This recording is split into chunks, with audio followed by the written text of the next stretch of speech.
ஐயப்பனின் சன்னிதானத்திற்கு முன்புள்ள தத்துவங்கள் 18 பகவான் தத்வாதீனனாக இருக்கிறார் என்பதை உணர்த்தும் 18 படிகளை ஏறிச் சென்று ஐயப்பன் சன்னிதானத்தை அடைந்து தன்னுடைய பாவங்களையும் தோஷங்களையும் கஷ்டங்களையும் நீக்குமாறு வேண்டி பக்தி பரவசமடைந்து அன்று இரவு அங்கு தங்கி மகிழ்வார்கள்.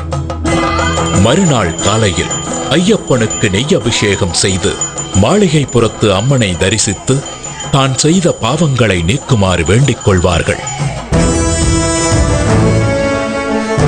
மகர விளக்கு பூஜைக்கு முன்பு ஐயப்பனுடைய தங்க ஆபரண பெட்டியை பந்தள ராஜ்யத்திலிருந்து சபரிமலைக்கு கொண்டு செல்லும் பொழுது ஆகாயத்தில் ஆபரண பெட்டிக்கு வழிகாட்டியாக கருடன் கூடவே பறந்து செல்வது ஒரு சிறப்பு அம்சமாகும்.